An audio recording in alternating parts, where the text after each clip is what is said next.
military liaison between the Pentagon and NASA. I'm here as a anonymous whistleblower to tell everyone that what happened on April the 8th was not an eclipse.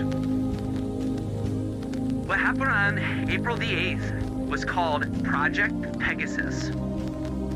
It's been in the planning for years. What occurred, not an eclipse, since the moon was beside the sun during it and not crossing it, and also it's for both in Pisces. The whole thing is ridiculous, and that's how much credit the government gives all of you, because they'll do something that blatantly wrong, I mean inaccurate, just impossible, and yet they know that Americans, they'll be called conspiracy theorists if they even bring it up. So they do it, and they don't even care. Okay, so what did they do if there wasn't an eclipse? The biggest thing you have to realize is the coincidence, which was no coincidence, of CERN being turned on that day. It is near impossible to explain or understand for most of us, but monumental nonetheless. CERN was turned back on that day, and immediately after it was turned on, this is what appeared in the sky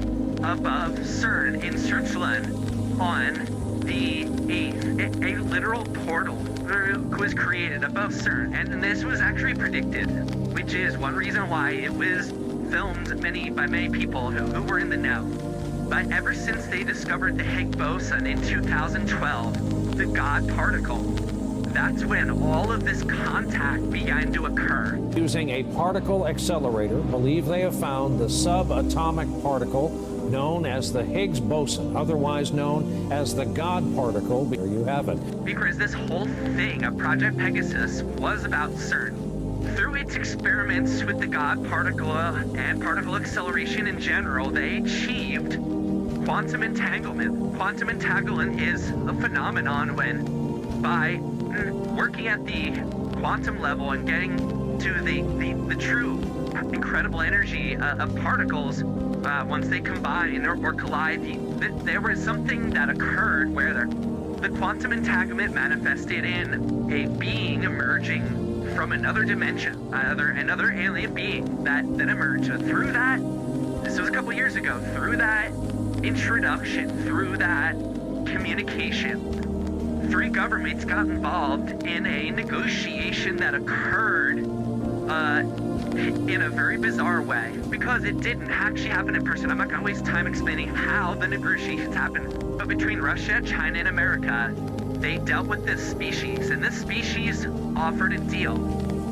And the deal was that we would be given something if they were allowed to come here to Earth and basically set up a secret base. What did we get, and what's their secret base about? Okay, I'll just quickly tell you. What we got was AI. Think about it. Didn't AI emerge out of nowhere in 2023? And didn't it emerge, not just out of nowhere, in an incredibly mature, sophisticated level of complexity that kind of makes sense for a new technology?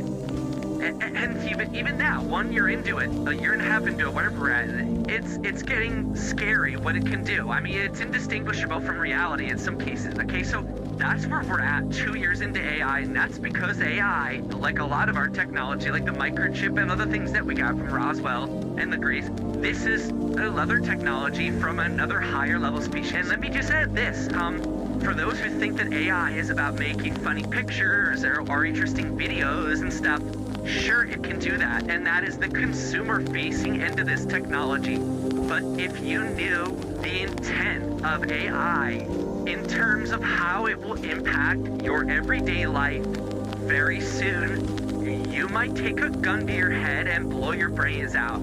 It is that radical of a shift what the government intends to do with this shiny toy called AI. So that's what we got. In return, they got basically the southern half of Antarctica, below the South Pole. And that is what, hey, well, let me, first things first, what the hell happened if not an actual eclipse? Well, a couple things. Number one, they required, in order to do this, and when I say do this, the event to happen on the 8th was the alien species coming through to our dimension. In order to come through, they required a few things. Number one, they required loosh. What is loosh? Loosh is the energy expended and exhibited by human beings when they are collectively excited and focused on something, like at a rock concert or during church or something like that.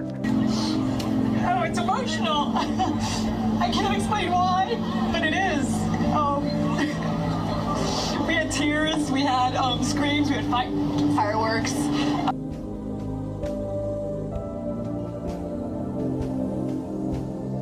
So by having so much of the planet looking up at a certain time of day and everybody giving their attention and their emotions to it, which, by the way, if you watch some videos, you had newscasters crying.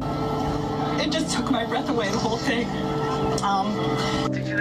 That was a bit odd that they were crying, and the reason they were crying was because it was an incredibly emotional thing, because the aliens made it so. The aliens made it so because the energy created or received from the loosh, and again, I've defined what loosh is.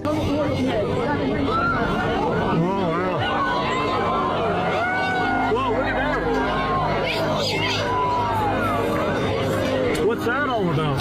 That loosh energy, coupled with the energy of the sun, allowed them at the time of the quote-unquote eclipse, and for their mothership, which is what that circle was. It wasn't the moon. Their mothership came out of nowhere, entered into the area of the sun, stopped. Did you notice how it stopped for an inordinate amount of time in the center when it should have been continuing at the very slow crawl rate that the moon typically does? Well, it didn't. It stayed there for a bit of time. And that's insane, okay?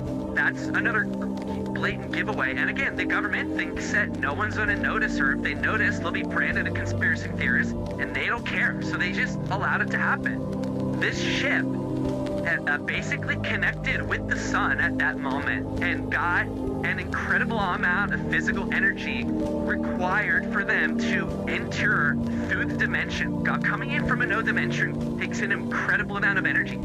The sun and our loosh did that. At that point, the ship went around the back of the sun. Did you notice that we didn't see anything depart? It just sort of disappeared into the sun. Well, it kind of did. It went around to the back, and it all actually docked there where it is at this moment that I speak. What happened next? Well, from that energy, from that loosh, from that focus, from that also that actual hydrogen-based nuclear energy it got from the sun, it was able to send a massive amount of ships and individuals of their race to the Earth into an area just north of the Antarctic base that they're going to take over. The waves, if you look at the waves stuff, the things that happen on the wave map during that time, okay? April 9th, 2024, the day after the solar eclipse, something terrifying lurked off the coast of Antarctica. Radar systems detected a monstrous wave anomaly, an area larger than Texas with 80-foot waves. The anomaly moved up towards South Africa. At the same time, Cape Town witnessed a horrifying sight. The ocean receded dramatically, as if dragged away by some unseen force. Beaches were left exposed, waves vanished. What really happened? A glitch in the system? A creature? Or something yet to be seen? And they had the audacity to tell the public it was a glitch. It wasn't a glitch because there is tons of video and evidence of people in South Africa running from mini tsunami level waves that were created by these ships becoming USOs, going underwater. And from doing that and establishing themselves there, they were able to then make their move to the southern part of Antarctica. They also took animals. We're going to talk to Jason about some of the changes that we've heard. Birds making more noises. And it's fun to see all the animals act up. Anything you noticed with the animals as we were sitting back there just a minute ago? They get very active now. The fish were jumping out of the water.